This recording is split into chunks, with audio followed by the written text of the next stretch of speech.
tentang menyampaikan kebenaran dan melarang maksiat. Bagaimana cara amar ma'ruf nahi munkar kepada orang tua, orang yang lebih tua atau posisi kedudukannya lebih tinggi daripada kita.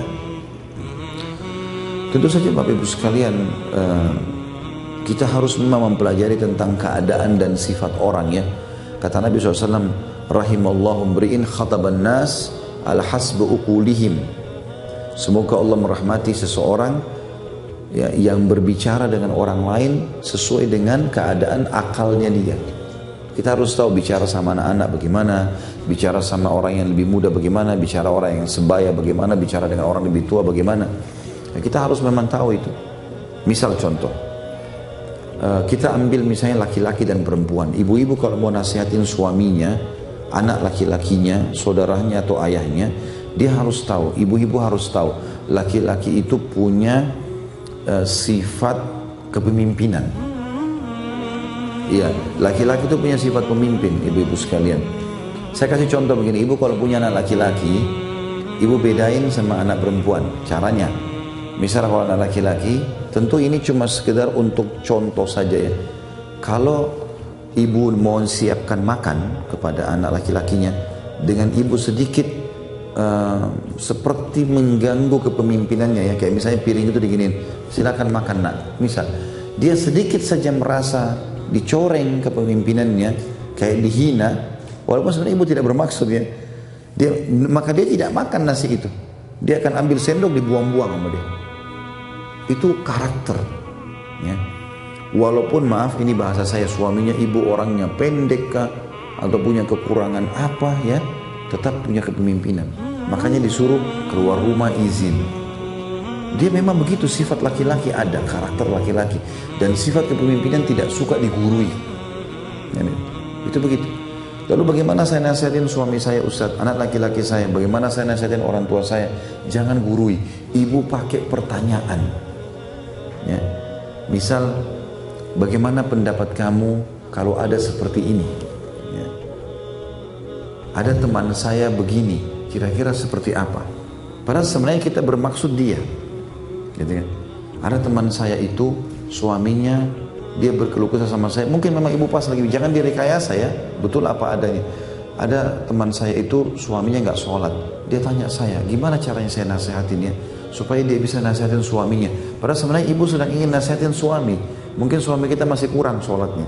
Jadi dengan cara begitu dia tidak merasa digurui. Ada satu bapak di Jakarta, beliau itu cerita dengan saya diundang ceramah, sampai sekarang mungkin sudah lebih dari 7 tahun atau 8 tahun saya isi pengajian di kantornya ya.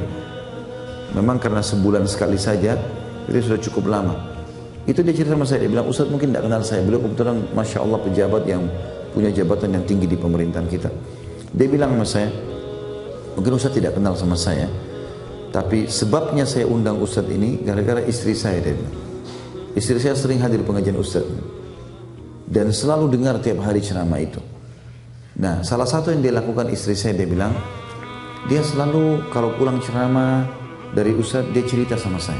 Awalnya saya jenuh Ustaz, cerita sama saya. Tadi, jadi istrinya sebenarnya mau nasihatin suaminya, tapi dia tidak mau bilang, kamu harus begini, karena sifat laki-lakinya nggak boleh disentuh. Maka dia bilang, tadi saya pengajian, saya belajar ini loh, saya baru tahu ternyata 1, 2, 3, 4, 5. Jadi dia kayak bercerita.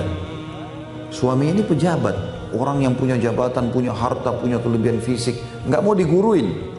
Selalu dianggap istrinya, sudahlah saya lebih tahu, gitu-gitu. Tapi karena istrinya bercerita saja, dia bilang awalnya saya jenuh. Tapi karena dia bicara, bukan seperti menggurui saya, cuma cerita. Saya bilang, istri saya kesian, saya dengar aja. Dia bilang 1 kali, 2 kali, 3 kali, 4 kali, sampai lama-lama karena sudah terbiasa dia cerita. Dan saya juga akhirnya merasa, oh informasi baru ya, oh ada kisah baru ya, gitu loh. Satu waktu dia lupa cerita, saya tanya, kamu belajar apa lagi sama Ustaz Khalid? Maka semenjak itu saya jadi tertarik mulai mau belajar. Ambil pelajaran benang merahnya di sini, bagaimana dia tidak menghardik suaminya. Memang seperti itu kalau hadapi laki-laki. Nah, kalau bapak-bapak terbalik ya, menghadapi perempuan ya. Menghadapinya juga jangan tegang, tidak usah menyampaikan agama dengan tegang ya. Tapi dengan rangkulan. Bedain kita menyampaikan dakwah dengan kita menghukum orang atau memvonis. Vonis itu di pengadilan. Ada orang buat salah, bohong terus, nggak mau ngaku. Sudah ada saksi, itu vonis. Hardik dia, hukum. Tapi kalau istri, suami, anak butuh dakwah.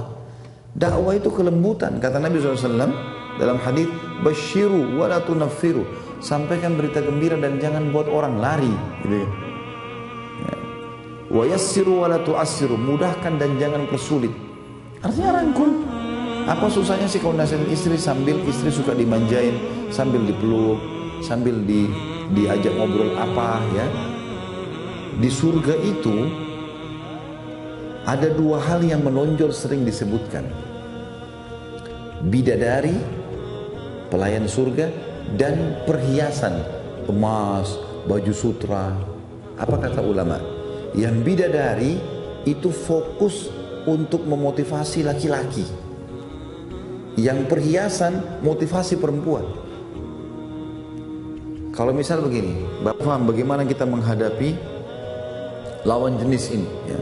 Jadi kalau laki-laki dengan tidak menghardiknya, kalau perempuan justru dengan merangkulnya. Dan ini tentu ada metode-metode, tentu waktu tidak mencukupkan untuk menjelaskan secara rinci masalah ini semua ya.